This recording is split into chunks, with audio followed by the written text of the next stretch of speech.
The Demon King, Varvatos, was immensely powerful and feared by many. Desiring a normal life, he decided to reincarnate, hoping to escape his past and find someone strong enough to defeat him, thereby proving his humanity. Unfortunately, no one could match his strength, so he used reincarnation magic to start anew. In his new life, he was reborn as a 10-year-old boy named Ard Meteor to a couple of average, normal parents. Despite the era he was born into, where magic was on the decline, Ard was blessed with strong physical capabilities and powerful magic. His greatest dream was to make a friend who could truly understand him, something he lacked in his previous life. However, Ard's social skills were lacking, owing to his past as the Demon Lord. His attempts to make friends by staring at a group of boys only made them think he was creepy. Despite multiple attempts, he failed repeatedly. Frustrated, Ard vented his anger on the forest near his house, destroying it. One day, after another failed attempt at making friends, the mayor, Olhide, visited him and advised him to be kind and respectful to make friends. Inspired, Ard tried again but still faced rejection. Once more, he took out his frustrations on the forest monsters. During one such moment, he heard a young girl's voice crying for help. Flying to the scene, he found an elf girl battling an ancient wolf. Misinterpreting her fight as venting anger, he watched as she turned the wolf to ash with a spell. Ard attempted to strike up a conversation, praising her performance but inadvertently critiquing her. When he finally asked if she wanted to be his friend, she shook her head and ran away. Ard later learned that she had been betrayed and bullied in the past, making her distrustful of others. Back at Ard's house, Olhide bid farewell to Ard's parents and the girl, who was revealed to be Irina, the daughter of the mayor. Despite the failed encounter, their paths were destined to cross again. Soon after, a horde of goblins attacked the town. In the chaos, Olhide revealed that Irina had gone into the mountains earlier that day. Blaming himself for her departure, Ard flew off to find her. He discovered Irina surrounded by goblins, bravely fighting them off. The hobgoblin leading the pack taunted her, and in her despair, she realized she was alone. Just as Irina was about to give up, Ard swooped in, eliminating the goblins with a few spells. He finished off the hobgoblin and attempted to help Irina, but she refused, questioning why he saved her when she wanted to die. Ard replied that he was her friend, but Irina, convinced he would betray her like everyone else, doubted his sincerity. Ard assured her that he would never betray a friend again, as he had already made that mistake in his past life. Finally, Irina accepted Ard's friendship. Years later, Ard and Irina enrolled in the Academy of Magic together. They met the headmaster, Gold, who exempted Ard from the practical part of the entrance exam due to his childhood feats but required him to take the written part. Ard, using his ancient knowledge, failed the exam with a score of 0. Gold explained that magic had evolved over the past 3,000 years, making Ard's answers incorrect. Despite this, the headmaster praised Ard, noting that his ancient knowledge could still improve modern magical techniques.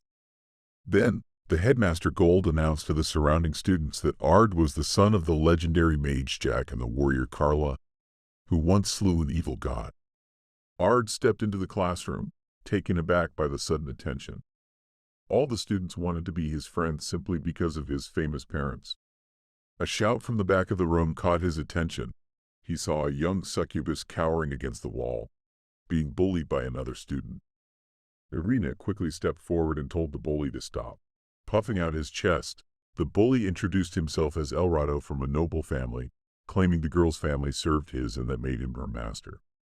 He asserted he could do whatever he wanted with her and nobody could complain. Ard demanded Elrado apologize to her, but this only made the bully more furious. Elrado thought Ard was just a commoner kid riding on his parents' fame and challenged him to a duel. Irina was startled and quickly advised Ard not to accept, revealing that Elrado was a genius, the youngest person to achieve the rank of sea magician status. Ard's heart nearly stopped when their teacher, Olivia, stepped in. She was one of the Demon Lord's top generals and his foster sister, and unexpectedly, she was still alive. Ard was sure she must be furious with him for abandoning his duties to reincarnate himself. He tried to act casually but almost gave himself away when he spoke to her in a familiar way. Luckily, Olivia dismissed it and told them she would supervise their duel outside. Ard was uncertain about how to fight El Rado without Olivia learning his true identity. El Rado, however, was confident in his own skills as a noble genius squaring off against a mere commoner. He began to mock Ard, calling him a snowflake. Without any warning, El Rado unleashed a powerful flame spell. Ard, ready, cast a shield to block the attack. El Rado grew irritated when Ard mentioned that any normal kid should be able to cast such a spell. Increasing the intensity of his spell, El Rado called it a mega flare, but Ard blocked it again. Ard told El Rado that he, too, had given low-level spells impressive names to make them sound stronger. Humiliated, El Rado released his ultimate trump card, the Giga Flare, 9 powerful spells fired in quick succession. Ard kept his cool in the heat of battle and summoned the true powerful Giga Flare. The resulting fireball was so hot that El Rado had no choice but to surrender. Olivia, however, noticed something else. While Ard was casting the Giga Flare, he had also cast a shield around El Rado. She asked how he had managed to cast 2 spells at once. Flustered, Ard tried to downplay the situation, saying it was nothing special, just 2 spells. He reasoned that it would only be remarkable if he could cast more than that simultaneously. Panic coursed through him as Olivia continued questioning him. His common sense seemed stuck in the past 3,000 years. And in this modern day, no one knew how to cast 2 or more spells at once. Despite her push, Olivia backed off, vowing she'd find the answer soon enough. The following day, Olivia began her official class and divided the students into groups. Irina and Ard noticed that the succubus girl was alone with no friends and decided to invite her to join their team. She accepted and introduced herself as Ginny. Olivia led her class to a dungeon, assigning them the task of hunting and skinning a black wolf, a ranked B+ monster lurking on the 3rd floor.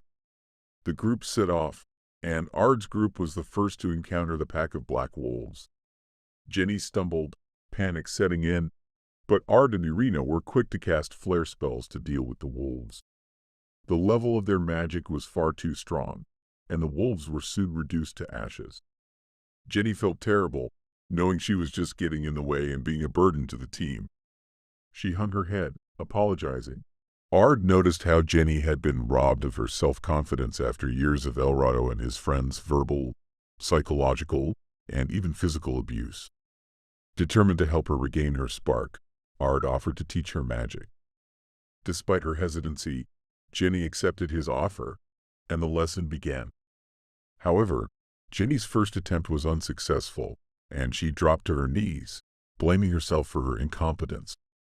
Ard, however, was not one to give up. He taught Ginny and Irina the magical technique, and soon Ginny was mastering it like a pro. Her newfound confidence was clear as she smiled for the first time. Excited, the girls embraced Ard, only to fall through a trapdoor leading them to the dungeon boss level, where they encountered a minotaur. Taking advantage of the situation, Ard used the monster to explain the power of script magic and how to use it to its fullest potential. He managed to hold the monster back and asked Ginny to deliver the final blow. Ginny stared in disbelief, not believing her eyes and ears. She had been waiting for this moment all her life. Growing up under the oppressive rule of El Rado, she had lost her confidence and kept all her feelings hidden deep inside. But she held on to one thing: hope. Hope that one day, someone as kind and powerful as the Demon Lord would come to save her. Little did she know that same Demon Lord was giving her the chance to prove her worth and change her life. Unwilling to run away any longer, she gathered her courage and mastered both script magic and normal spells. Back on the surface, the group proudly presented the horns of the Minotaur they had just defeated. Olivia took Ard to Gold, who asked him to represent the Academy in the upcoming battle event hosted by the Queen. Ard refused, saying that magic should be used to help those in need. Before he could finish, Olivia interrupted and told him that her younger brother had said the same thing before he had been reincarnated without telling her anything. Ard knew that Olivia wanted him to accept her challenge and find out if her suspicions were true. He decided to convince the principal to let Jenny and Irina participate in the event so they could show off the results of their training under his supervision. The day of the battle event finally arrived, and Ard watched beside Olivia. She tested him by mentioning the name of Alvardo, but Ard played it cool, pretending he had never heard of Alvardo before. Meanwhile, Irina was called to the arena for her first match. When the match started, Irina had trouble countering her opponent's spells, but with script magic, she managed to overcome the challenge and defeat her opponent. Both she and Jenny overpowered their opponents and met in the finals. The two of them soon found themselves facing off in the tournament's grand finale. The match halted before any moves could be made as demons revealed themselves in the audience, wreaking havoc inside the arena. Jessica, one of the academy teachers, quickly informed Ard and Olivia that the situation was even worse outside the Colosseum. She told Ard and Olivia to take care of the demons outside while she, Ginny, and Irina handled the demons inside. Ginny and Irina fought bravely against the demons, but their strength was no match for the crystal golem standing before them. Suddenly, Weiss leapt into action, using his magic to destroy the golem, much to Irina's admiration of her father's strength. However, before they could celebrate, they were shocked to witness Jessica suddenly impale Weiss from behind. Jessica revealed her true identity as Elzard, the frenzied king of dragons. Her goal was clear: to capture Irina. She told Irina that if she came with her, nobody else would be hurt. Ginny, unwilling to abandon the people who gave her new hope, started casting spell after spell while simultaneously telling Irina to run. However, Elzard put up a barrier and knocked Ginny out. As she was about to deliver the final blow, Irina bravely stepped in and allowed herself to be taken away by the dragon, who swiftly soared away. Weiss was healed by Ard and revealed that Irina had been taken. Ard reassured everyone that he would do anything to save her, no matter what force stood in his way. Meanwhile, Irina had a mysterious dream where she was a child again. Ard was in the dream, and she revealed to him who she really was, but then he suddenly vanished, leaving her all alone. Awakening from her dream, Irina found herself bound within a mysterious magical tube. Elzard appeared, revealing a dark truth. She would be sacrificed to the Orphan of Chaos, an evil god who seeks to summon other evil gods and wreak havoc on the world. Irina was convinced that Ard would come and save her, but Elzard was convinced that if he were to learn her secret, he would abandon her just like everyone else. Ard had no time to lose. He flew at incredible speed, determined to save Irina. The monster was closing in, ready to swallow her in one go. Suddenly, it exploded, shocking everyone. Ard landed, ready to take down all those who had hurt his friend.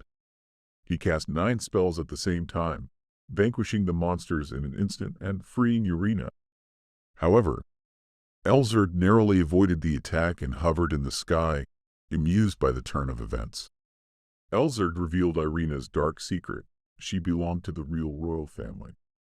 She had been living under a false name and status because she carried the blood of the evil gods, the same ones Ard had defeated in his previous life. But Ard didn't even flinch. He didn't care about her bloodline. He only cared about what kind of person Irina was, stating that she was far kinder and more courageous than anyone else. Elzard cast a lightning spell, but Ard was ready and countered with his powerful spear. Not to be outdone, Ard conjured a fire spell to make a dragon barbecue. He then threw his spear, and Elzard's body exploded. However, Elzard wasn't done yet. She transformed into her full dragon form and unleashed a purple laser spell, but Ard was prepared and blocked it with a magical barrier. He asked Irina to look away, but her curiosity was too strong. She watched as Ard unlocked his hidden power and revealed his true identity as Varvados, the Demon Lord. Ard summoned a mysterious golden-hued lady who encased him in a shimmering magical barrier. This woman was none other than Lydia. the ancestor of Irina. In a daring move, she transformed into a golden sword and fired a flurry of beams at Elzard, but the cunning Elzard managed to dodge them all. As the dragon roared and prepared to strike, Irina shouted at Ard, telling him he would never lose to such a monster. Her words fueled Ard with newfound determination, and he knew he wasn't alone anymore. He commanded to enter Phase 2, and Lydia equipped him with brand new silver armor. He unleashed Ultimatum Zero, a magical combination of 15 different spells, and with one powerful strike, the dragon was destroyed. After the battle, Ard was concerned that Irina might change her attitude after he discovered her secret. But to his surprise, Irina turned to him with a huge smile and embraced him, while also promising to herself that she would become stronger so she could stand by his side.